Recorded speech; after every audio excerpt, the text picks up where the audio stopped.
ಅಡವಿ ಬಂದಿಯಲ್ಲ ಏನ್ ವಿಷಯ? ನನಗದು ಬಿಡು, ನೀನ್ ಯಾಕೆ ಇಲ್ಲಿಗೆ ಬಂದೆ? ನಾವು ಪ್ರವಾಸ ಮಾಡಿದ್ವಿ, ನನ್ನ ಗಾಡಿ ಇದ್ದಲ್ಲ, ನನ್ನ ಗಾಡಿ ಇಲ್ಲೇ ಪಂಚರ್ ಆಗಿಬಿಟ್ಟಿತ್ತು. ಗಾಡಿ ಯಾವಾಗಂದ್ರ ಅವಾಗ ಎಲ್ಲಂದ್ರ ಅಲ್ಲಿ ಪಂಚರ್ ಆಗ್ತಾನೆ ಇರ್ತೈತಿ ರತ್ತಿ, ಗಾಡಿ ಚಳಿ ಮಾಡಲಿ, ಇದು ಹಳೆ ಗಾಡಿ ಅಂತ ಚಳಿ ಮಾಡಲಿ. ಪಂಚರ್ ಆಗಕ್ಕೂ ಯೋಗ ಬೇಕು, ಯೋಗ. ಹೌದು ಬಿಡಪ್ಪ, ಯೋಗ ಬೇಕು. ಯಾವಂದ್ರಲ್ಲಿ ಪಂಚರ್ ಹಿಂಗಾದ್ರೆ ಈಗೇನೋ ಹತ್ರ ಪ್ರವಾಸಕ್ಕೆ ಹೋಗತ್ತೀಯ, ಏನಾದ್ರೂ ದೂರ ಪ್ರವಾಸಕ್ಕೆ ಹೋಗ್ಬೇಕಾದ್ರೆ ರಾತ್ರಿ ಹೊತ್ನಾಗ ನಿನ್ನ ಗಾಡಿ ಪಂಚರ್ ಆದ್ರೆ ಏನ್ ಮಾಡೋದು? ನನ್ನ ಗಾಡಿಯಾಗ ಇರ್ತಾರಲ್ಲ, ನನ್ನ ಗಾಡಿಯಾಗ ಅವ್ರು ಕರ್ಕೊಂಡು ಬೆಳ್ಳಿ ತನಕ ಮಾಡ್ತೀನಿ.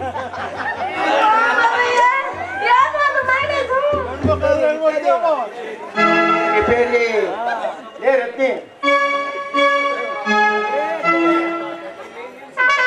ರತ್ನಿ ಈಗ ನೀ ಚಿಕ್ಕದ್ದು ಚಲೋ ಆತು. ನೀನು ಸ್ವಲ್ಪ ಗಾಲಿನಲ್ಲಿ ಗಾಲಿನ ತಪ್ಪು ತಿಳಿಬಾಡಲಿ, ತಪ್ಪು ತಿಳಿಬಾಡಲಿ ರತ್ನಿ. ನಾನು ಒಬ್ಬನಾದೆ, ನೀನು ಒಬ್ಬೈತಿ. ಸಣ್ಣ ಗಾಳಿ ಬೀಸಕತ್ತೈತಿ. ಇಂಥ ಸಮಯದಾಗ ನಾವು ಇಬ್ರು ಸೇರಿ ಮಾಡಿದ್ರ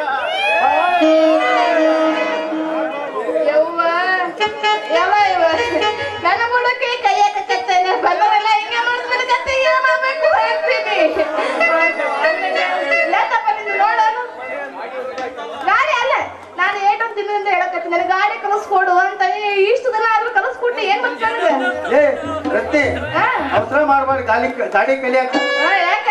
ನೀನ್ ಎಷ್ಟು ಅವಸರ ಎಷ್ಟು ನಿಧಾನ ಗಾಡಿ ಕಲಿತೀಯ ಅಷ್ಟ ಮುಂದಕ್ಕೆ ಬರ್ತೀನಿ. ಗಾಡಿ ಓಡಿಸೋದ್ರಾಗ ಗಾಡಿ ಓಡಿಸೋದ್ರಾಗ ಇನ್ನು ಗಾಡಿ ಓಡಿಸೋದು ಹೆಂಗೆ ಅಂತ ಶುರುನೇ ಮಾಡಿಲ್ಲ. ಮುಂದಕ್ಕೆ ತರ್ತೀನಿ ಮುಂದಕ್ಕೆ ತರ್ತೀನಿ ಅಂತಾನೆ. ಅದೆಲ್ಲ ಬೇಡ, ಲಗುನ ಗಾಡಿ ಓಡೋದು ಹೇಳ್ಕೊಡು. ಅಂದಂಗ ನಿನಗೆ ಮುಂದೆ ಹಾಕಕ್ ಬರುತ್ತೋ ಇಲ್ಲ? ಯಾಕಲೆ ನಾನು ಗೇರ್ ಹಾಕೋದ್ರ ಮೇಲೆ ನಿನಗೆ ಅನುಮಾನ ಐತೇನ? ಏ ಹಂಗೇನಿಲ್ಲಪ್ಪ, ನೀನು ಗೇರ್ ಯಾವಾಗ ಹಾಕ್ತೀವಿ ಏನೋ ಅಂತ ಅಂದ್ಕೊಂಡಿದ್ದೆ. ಅಂದಾಗ ಲಗುನ ಹಾಕು ಮತ್ತೆ. ಒಂದು ಸಾರಿ ನನ್ನ ಗಾಡಿಯಾಗ ನಾನು ಎಷ್ಟು ಮಟ್ಟಿಗೆ ಗೇರ್ ಚೇಂಜ್ ಮಾಡ್ತೀನಿ ಅನ್ನೋದು ನಿನಗೆ ಗೊತ್ತಾಗ್ತೈತಿ. ಆದ್ರೂ ಹಂಗಲ್ಲ, ನಡಿ ತೋರಿಸ್ಬಿಡು.